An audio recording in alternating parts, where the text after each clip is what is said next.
Good evening. I'm Candice Goodman, and this is Edition 3 of the Good News Report. Tonight, we're focusing on a subject that continues to dominate headlines across college sports, state legislatures, and recruiting rooms nationwide: name, image, and likeness, or simply NIL. Depending on who you ask, NIL is either empowering athletes, destabilizing college sports, or exposing a system that was never designed to be seen. What's clear is that the public conversation has grown louder, faster, and more emotional, while the system itself has grown more complex.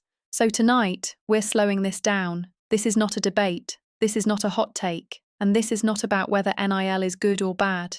This report is about understanding the structure underneath NIL, the parts that don't make headlines but shape outcomes long after the cameras are gone.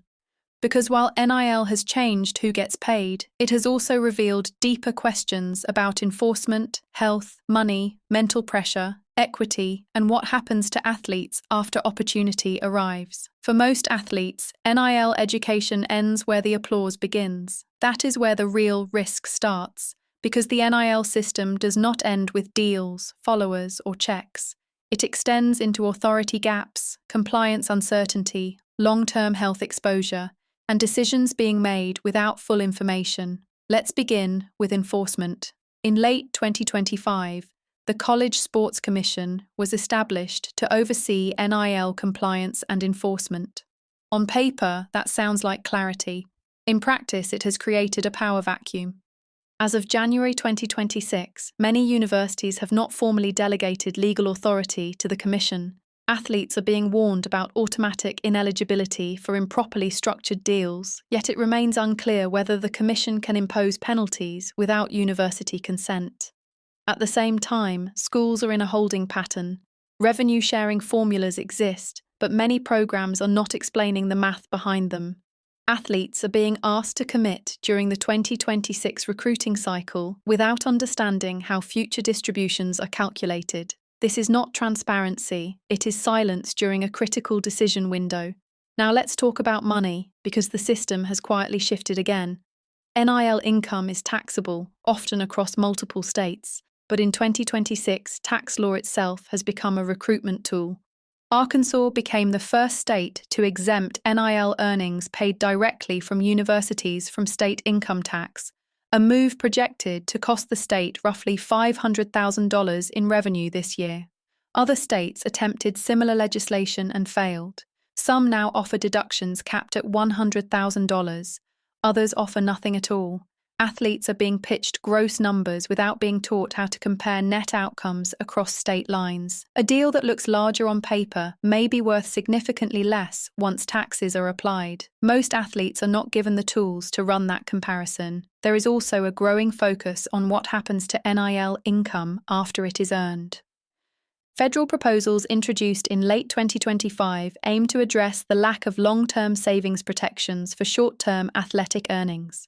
One proposal, known as the Hustle Act, would create tax-advantaged investment accounts specifically designed for NIL income, protecting athletes during brief earning windows. At the same time, other proposals seek to cap agent fees at 5% and require state-level registration, responding to concerns about exploitation in an environment where athletes are expected to make high-stakes financial decisions quickly. Now let's return to health, because the body remains the asset. College athletes are not covered by workers' compensation. The NCAA does require schools to provide up to $90,000 in excess medical coverage for 2 years after graduation, but that coverage is strictly contingent on injuries being reported at the time they occur. In a high-pressure NIL environment, that step is often skipped. There is also no standardized electronic medical record system across college sports. As the transfer portal increasingly functions like free agency, athletes are moving within 48-hour windows. Medical histories are frequently incomplete or delayed, leading to misdiagnosis, treatment gaps, and long-term risk that follows the athlete alone. Now consider the psychological cost. When identity becomes tied to market value, athletes experience identity foreclosure. Performance, visibility, and deal momentum begin to define self-worth. Losses on the field become public devaluations of it. Inside locker rooms, disparities in NIL earnings have become a leading source of friction. Shared losses turn into individual blame, trust erodes, leadership shifts. This is not a personal failing, it is the predictable outcome of introducing markets into team environments without guardrails. Gender equity remains another unresolved layer. The Department of Education has indicated that Title IX does not apply to third-party NIL payments.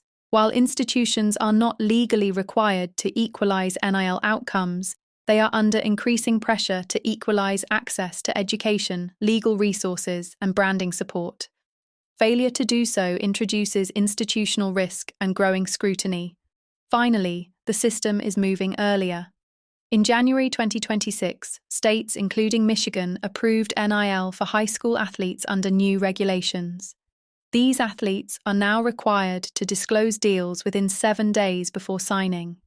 Yet most secondary schools have no NIL compliance officers, no financial literacy programs, and no medical or legal infrastructure to support them.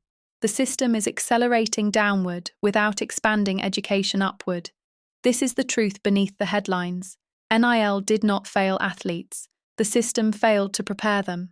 Real NIL education is not about opportunity. It is about enforcement clarity, financial literacy, health protection, and long-term agency. When athletes can see the system clearly, they stop guessing, they stop confusing access with security, and they start making decisions that hold up long after the spotlight moves on. That's the Good News Report, and that's edition 3.